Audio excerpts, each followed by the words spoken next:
Well, let's talk about Chapter 4. Chapter 4 starts in your book on page 141. And a few objectives for Chapter 4. It's activity-based costing, and so I'm going to use the term ABC quite a bit to refer to it. But some of the objectives, we'll talk about what the basics are in terms of a plant-wide or departmental overhead costing rate. We'll explain why those may not be accurate. In other words, there's a better way, which is ABC. We'll talk about ABC mostly in this chapter then. In the bottom of page 141, you'll find this screen right here, and it says unit-based product costing model. So in other books, we've called it kind of the traditional way of allocating overhead. And just think of every product that we make, there are generally three kinds of cost. Direct materials, which are easily traceable, there's that direct tracing. Direct labor, which has direct tracing. Then overhead, and overhead includes indirect materials, indirect labor, and then all other costs that we need to incur to manufacture our product. Okay, and so you can see here that overhead can be allocated. There can be some tracing involved. Primarily it's allocated, and what we generally do is we put this overhead into what we call a cost pool, and that can be by a plant or by department. And so once you've got this cost pool, or another term other books have used are cost buckets. When I was in industry, when we did cost accounting in a service company, we always talked about cost buckets, just kind of terminology based on the company you work at sometimes. And so once we've got this pool or buckets of cost, we then have to allocate them to a product through some driver, a unit-based driver, so that those units will be certain things. We'll talk about those soon. And so when we're doing unit level product costing, we have to allocate based on something, and we use what we call a predetermined rate. So you hear the word predetermined, I want you to think before, okay? And so before the accounting period happens, we come up with a rate. There's lots of reasons we come with it beforehand. The thing with overhead is we don't know what our total overhead is for a year until the year is done, and it may even take up to a month after the year is done for all the bills to be paid and all the costs to come in, that we know exactly what our cost was for overhead after a year. And so because of that, we have to come up with a predetermined rate based on what we think is going to happen. And the reason I need a rate now is because every time I finish manufacturing a good, I need to know what it cost me to make it. And so I can't wait for all my actual numbers to come in. I have to just simply allocate overhead based on what I know now. And so what companies typically do is before a year happens, or a month or a quarter, whatever time period we're looking at, we come up with a predetermined rate based on what we think will happen. So manufacturing, cost allocation, service companies that allocate costs, all need to do a lot of planning. You have to kind of be forward thinking in terms of what's the future look like, and what do I think overhead will be, and what will be the driver that drives that overhead. How will I allocate it? So predetermined just means before the period starts. And here we're using annual. So generally businesses look at this on an annual basis. When I was in industry, and it was a service company, but we did a lot of cost accounting because we were assigning costs to companies, to divisions, and to products. And so we had to come up with these rates ahead of time. There was a period of time every year, basically September, October, November, where budgeting was happening, and that's kind of when you went through that process and came up with what you thought your overhead application rates would be then for the next year. So predetermined just means before. And so we're looking at what we think overhead will be for the year, and we divide that by a driver. Okay, and we'll talk about what the drivers are here real soon. And so applied overhead is just simply taking my overhead rate and multiplying it by the quantity of drivers used when a particular product is made. And that's how we apply overhead, because the cost of a product is the direct material and direct labor plus overhead applied. And those three things go into figuring out what the cost of a product that we've manufactured is. And we want to know what that cost is so we can appropriately price it and record some journal entries and so on. So with those drivers, we have unit level drivers. It says factors that measure the demands placed on unit level activities. And then unit level activities are activities performed each and every time a unit of our product is produced. And I hate to just read slides to you, but I don't have a better way to say it. And so the 5 most common ones are right here. And notice that there are all things that we can easily measure. Units produced, direct labor in hours or quantity, hours or cost I should say. It says dollars, but just think cost. Direct labor is very easily measured, right? I know exactly the time my people have spent, who are direct labor working on my product. They're going to punch in, punch out. They're going to record that. And same thing with machine hours. I can have computers or something hooked up to my machines that will easily calculate that. So I can easily measure these things. So when I'm using a driver, it better be something I can easily measure. Sometimes it's just simply units produced. But something involving direct labor, something involving machine hours, or units produced are the big 3 categories. It's just when it comes to labor or machine hours, we can look at either from hours or cost. And so those were on, just so you know, those were on page 142. And then when it comes to overhead, just know that because I am accumulating actual overhead in cost pools, then allocating it based on some predetermined rate, if I actually happen to apply overhead that turned out to be the same as my actual, that's just random. That's just I got lucky that day. Go buy a lottery ticket. And generally what's going to happen is, because you're using a predetermined rate and you're applying to actual drivers, you're going to come up with the variance. And so it says here, if there's a difference between actual overhead and overhead applied, we have to do something with that variance. Overhead is accumulated in this cost pool, and we have to drain that pool when we're done with the year. So whenever our accounting period ends, we have to look at our cost pool for overhead and go, if there's anything still there, it needs to go away. It has to be applied to something. Okay. And so if actual overhead is greater than applied overhead, we've under-applied overhead. That's the middle bullet point. The bottom bullet point says if actual overhead is less than applied, then we've over-applied overhead. So I want you to be aware of that, of just the concept there. So make a note of that. That's going to probably show up on a quiz. And the test, potentially, there's a question in the test. I can't quite remember, but I think there might be. So be aware of that. That would be on page 144, towards the first paragraph of page 144. Just be aware of those bottom 2 bullet points and those relationships. I should point you then also to the cornerstones. Every chapter's got these are in purple, and cornerstone 4.1 is on page 145. Make sure that you read through that. That will walk you through applying overhead using what they call a plant-wide rate. And that's really what we're talking about initially in the chapters, coming up with a rate, one predetermined rate for my entire plant, my entire factory, or maybe even just some rates based on different departments within the factory. That's the first part of what we'll talk about today. So that cornerstone on 4.1 will walk you through it. Then on page 144 then is basically I've got a variance now, what do I do with it? And that's what the next slide is.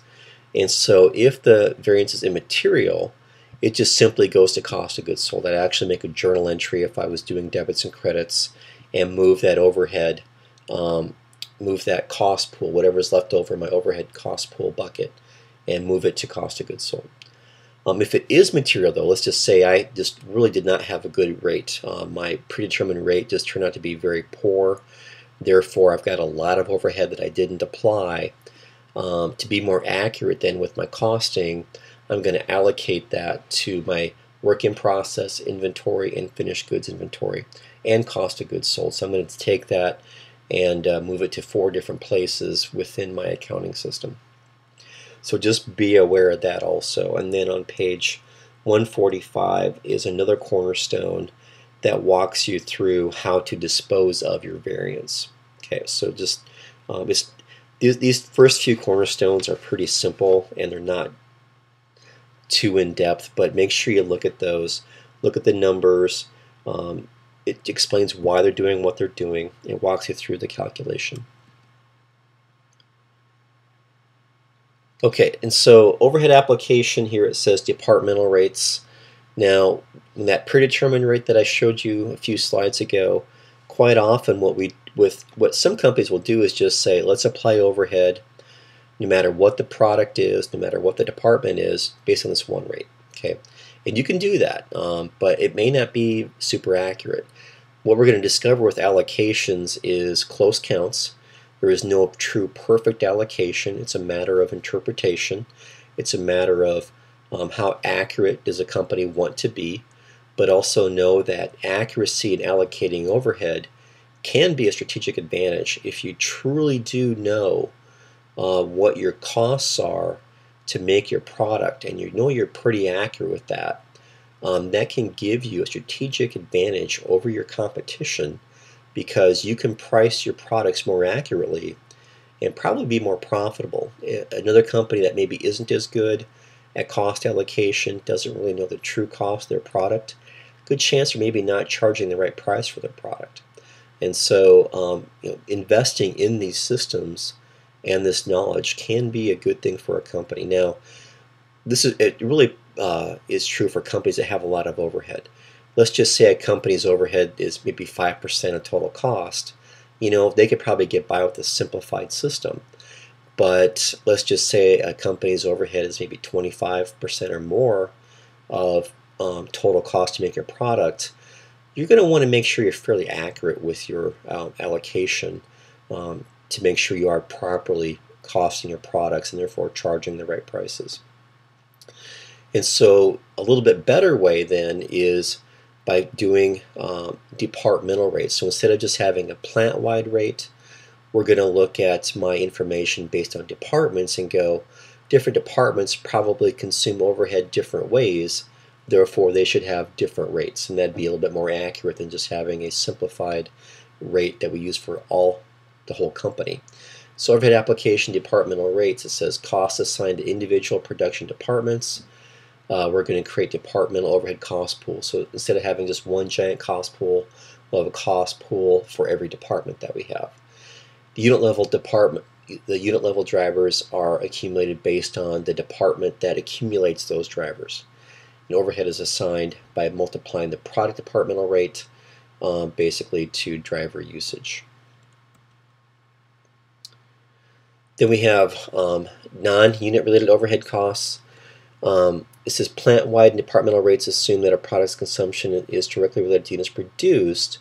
However, what we're going to discover is that some costs contain a certain amount of overhead no matter how many products are produced. So sometimes we just have to go through an activity to help us do like a setup, a batch preparation, engineering hours, things like that. So something that's based more on work orders. So that overhead doesn't really correlate to units produced very well. So we're going to discover that too. So non-unit really doesn't relate to units produced in a direct proportion. So non-unit based drivers are factors other than the number of units produced. They measure demands and cost objects and activities. Product diversity, it says even if there's significant non-unit driver costs, costs can be distorted as we have different kinds of products that consume overhead in different ways. Some products might be much more complicated to produce, therefore they may use more overhead. Some products are very simple to produce, therefore probably don't use as much overhead.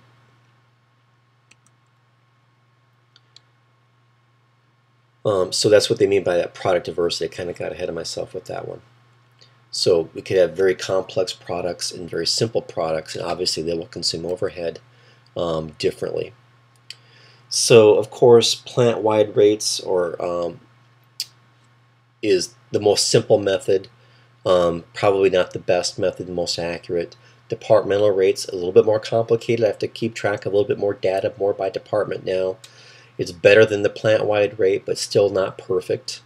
And so they're going to walk us through an example in the book that's going to show us a company that produces two things. It produces race cars and robots.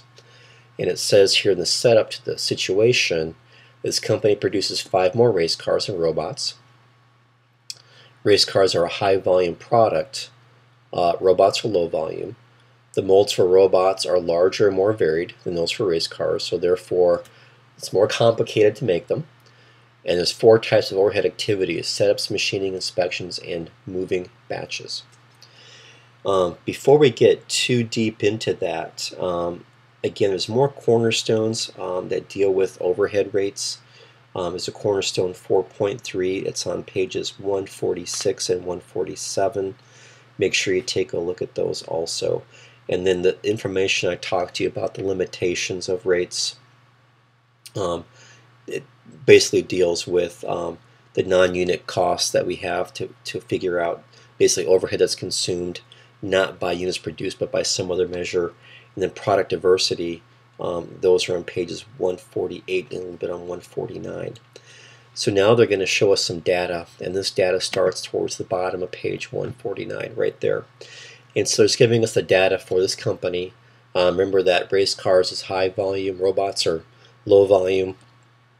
They're giving us the cost to produce them, the prime cost, direct labor, machine hours, setups, inspections, and the number of moves.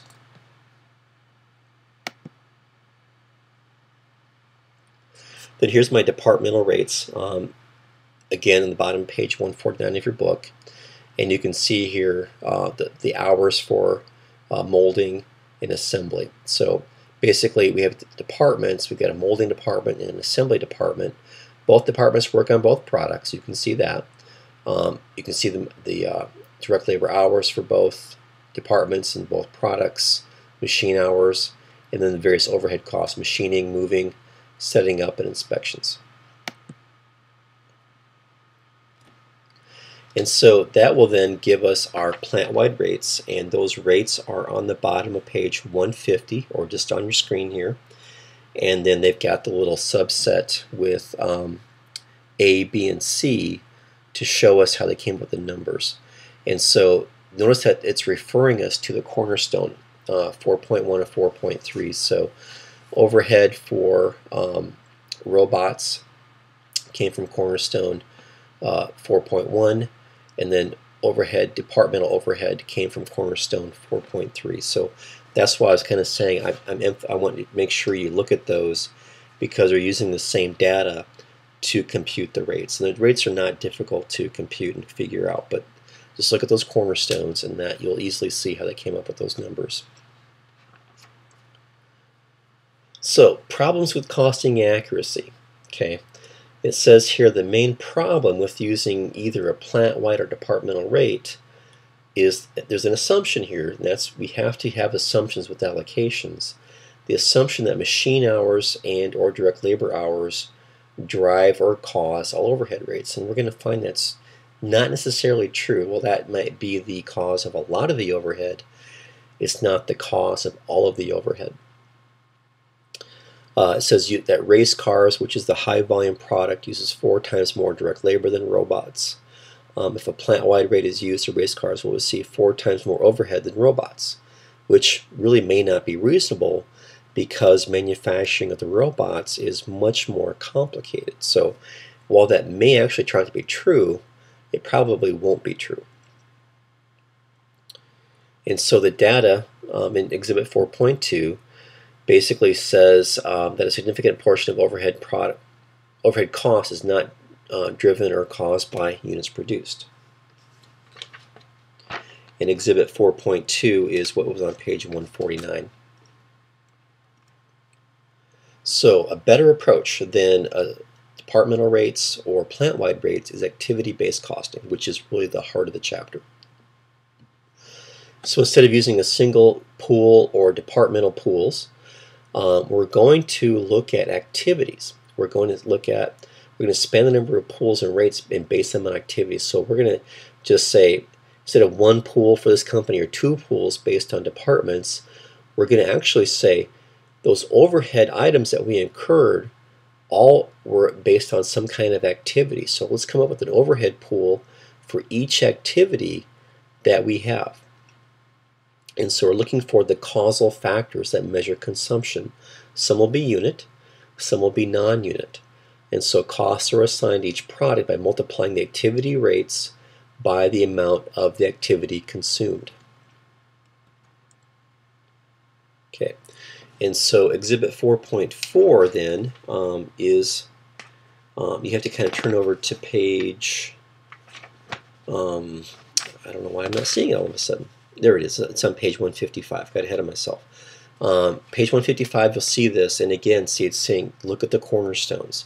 So we've looked at cornerstones 4.1, 4.2, and 4.3, and so to do activity-based costing now we have to look at cornerstones 4.4 and 4.5. So 4.4 is on page 152, and it's going to show us how we can look at the overhead activities. There's 4 of them now. It's machining, setups, inspections, and moving, and come up with a rate. So what we figure out is what's the rate and what's the driver for each of those activities. For machining, it's machine hours, pretty simple. For setups, it's the number of setups. For inspections, the number of inspection hours. And then for moving materials, it's the number of moves. And so that'll give us a rate per overhead activity, which will be much more accurate. You can see what the numbers are right here. That's the numbers they came up with in Cornerstone 4.4 and then also in 4.5. You need to do 4.4 to do 4.5, and 4.5 is actually the one they're referring to here, but you can't do one without the other. So Cornerstone 4.5 uses the data from 4.4 to come up with the numbers. So you'll find these are not super difficult to do at all. And then 4.5 finishes up on page 154, but just walk through those on your own. You'll see how the numbers came up with.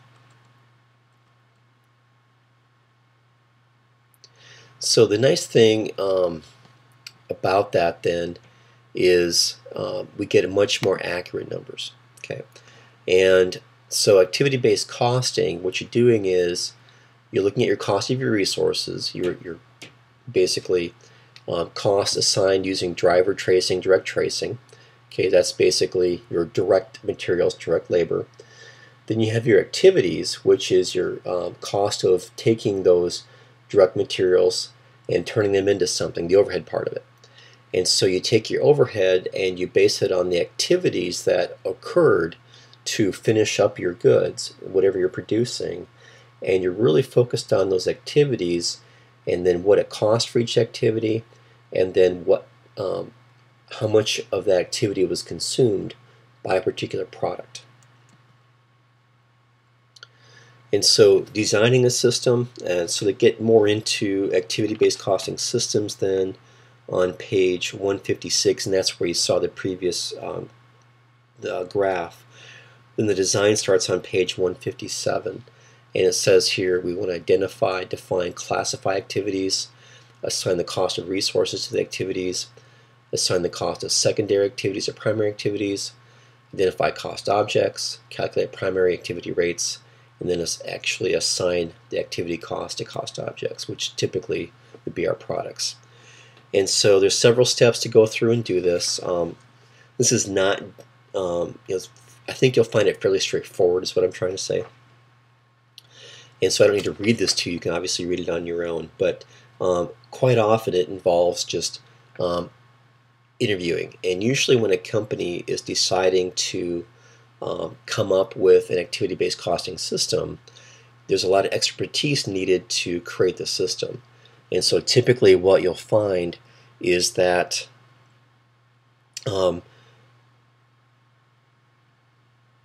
what a company will do is hire consultants, hire firms or people who specialize in creating these systems. There's definitely a cost to doing this, and you have to get the right data, ask the right questions.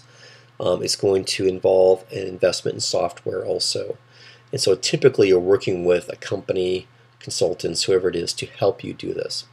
And so the first step is to identify, define, classify activities, right?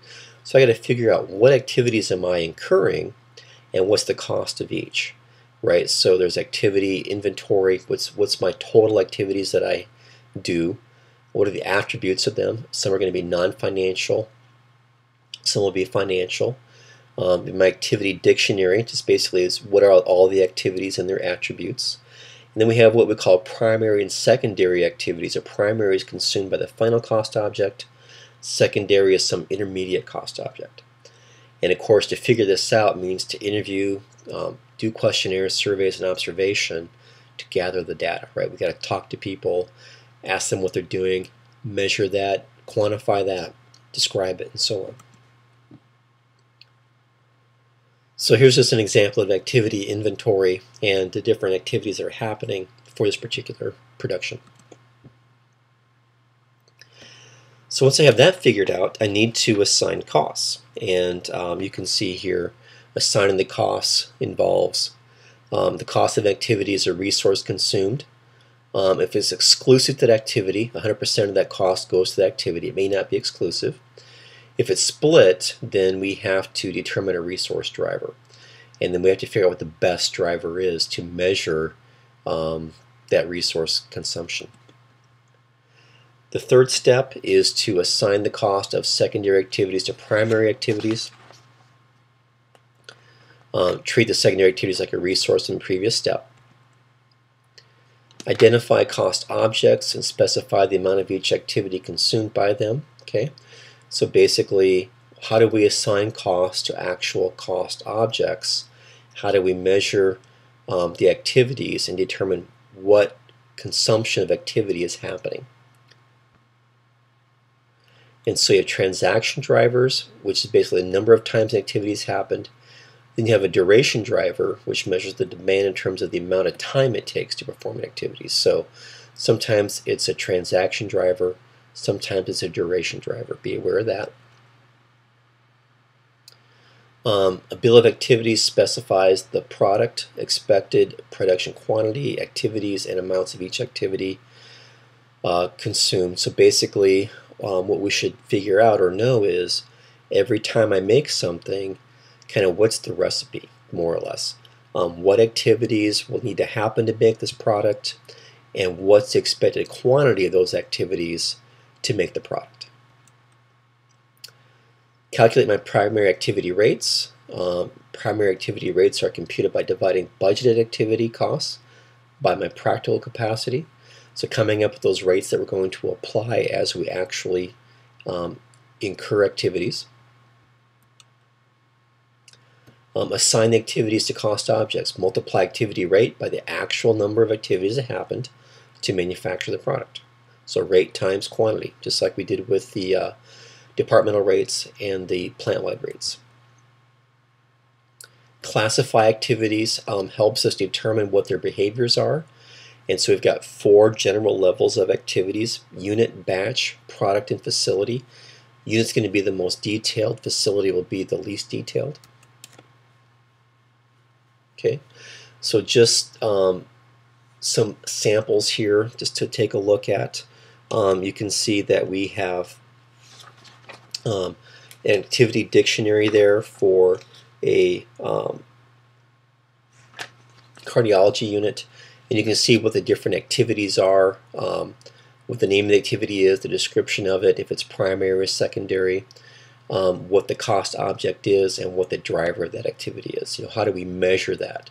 You can see there's all kinds of different measures here: percent of time, number of treatments, labor hours, number of requests, monitoring hours. Okay, and then it says to unbundle general ledger costs. So just know that your general ledger is where you're keeping, you have accounts in your general ledger, keeping track of costs based on accounts. Those don't always correlate to things in ABC very well, though. And so that's what they're showing us, is that they may not be the same view. The views will be different, basically, between ABC and your chart of accounts. So here's the different activities. You can see we've got 1, 2, 3, 4, 5 activities. Each has a driver. You can see what the normal the activity rate is, the intermediate, intensive, and what the total is. The assignment of the costs of the activities and coming up with the cost per patient per day. Okay, so they walk you through a lot of that, what I just showed you, and it's probably best, obviously reading it's going to be better than me just reading you a slide. Anybody can do that.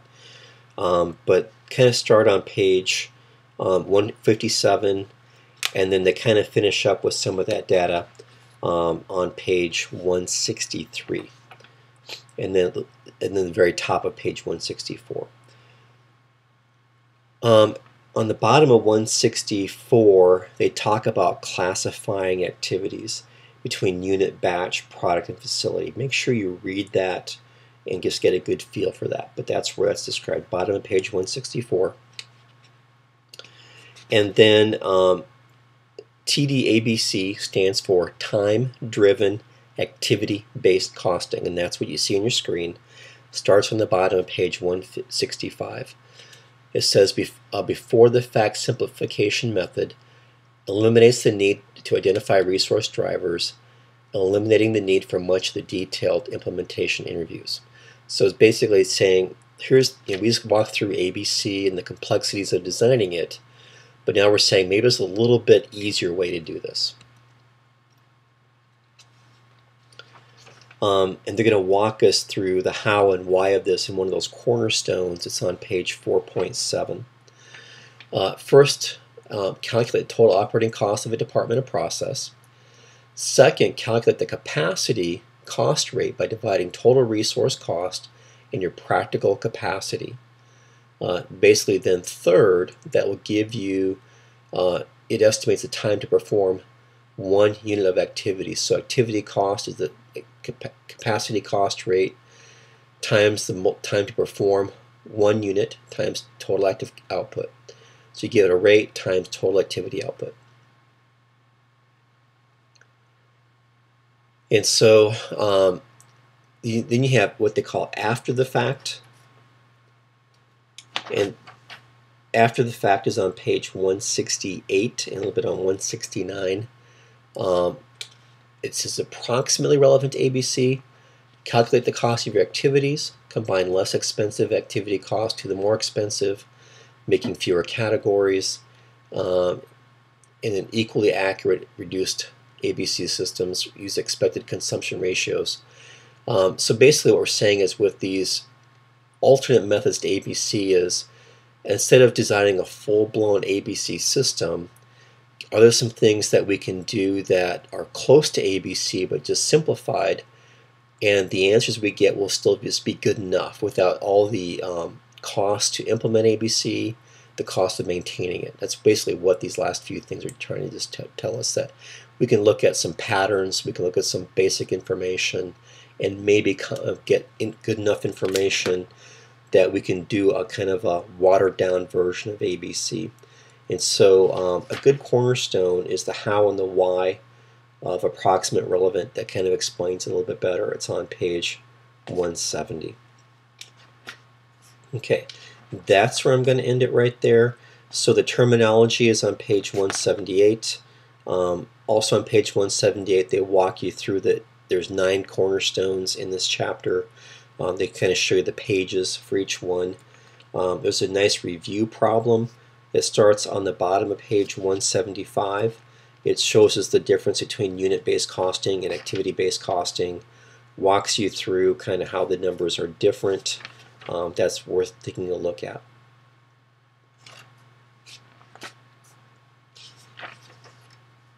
And that will be it. So do those to review for chapter 4 and you'll be in good shape.